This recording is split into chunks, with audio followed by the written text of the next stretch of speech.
अब हम बात करते हैं लट लकार वर्तमान काल की।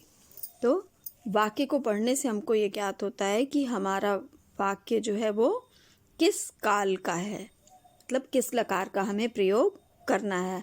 तो अगर हमारा वाक्य वर्तमान काल का होगा तो उसमें हम लट लकार के रूप का प्रयोग करेंगे। जैसे इसमें आपको दिखाया है, पठ धातु का उदाहरण दे करके स्पष्ट किया गया है। तो पठ माने क्या होता है? पढ़ना। पठ का अर्थ है पढ़ना, और वाक्य है हमारा वह पढ़ता है। तो वह कर्ता किसका है? प्रथम पुरुष का। तो प्रथम पुरुष का कर्ता हो गया सह, और वर्तमान काल की पठ धातु की क्रिया एक वचन की क्या है? पठती। तो इस तरह से हमने निश्चित किया कि कर्ता हमारा प्रथम पुरुष एक वचन का है।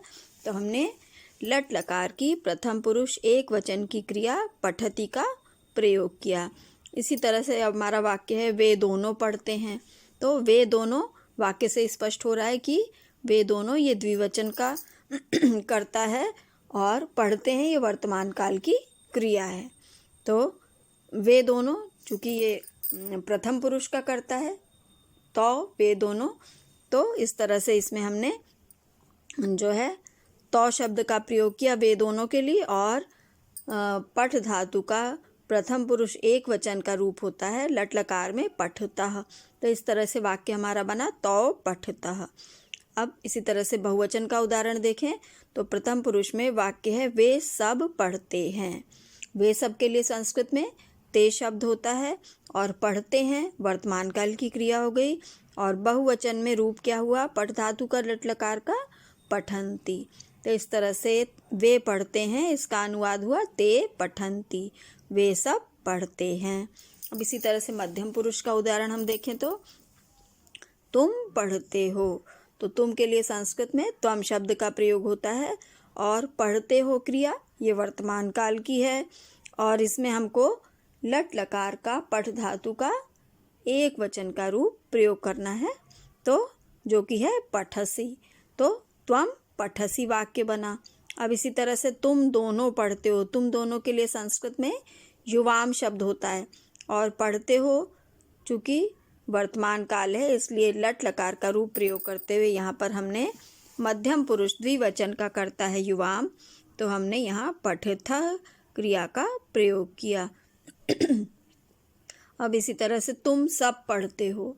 तुम सब के लिए संस्कृत में यूयम शब्द है, और चूँकि ये मध्यम पुरुष बहुवचन का करता है इसलिए हमने लट लकार की पठ धातु का मध्यम पुरुष बहुवचन की क्रिया ली पठत।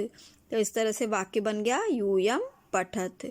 अब इसके बाद उत्तम पुरुष की बात करें तो उत्तम पुरुष का एक वचन का वाक्य है मैं पढ़ता हूँ। वाक्य से स्पष्ट हो रहा है वर्तमान काल है, और मैं के लिए संस्कृत में अहम शब्द होता है। और अहम धातु के रूप की बात करें लट लकार के तो उत्तम पुरुष एक वचन में होता है पठामी। तो इस तरह से वाक्य बन गया यहाँ पे अहम पठामी।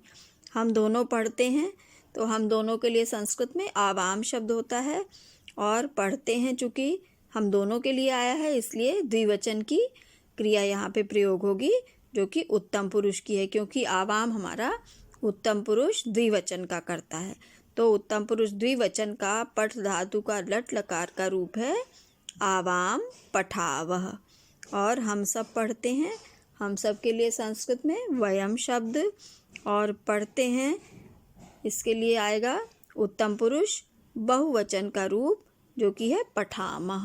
तो इस तरह से वाक्य हमारा बन गया वयम पठामह।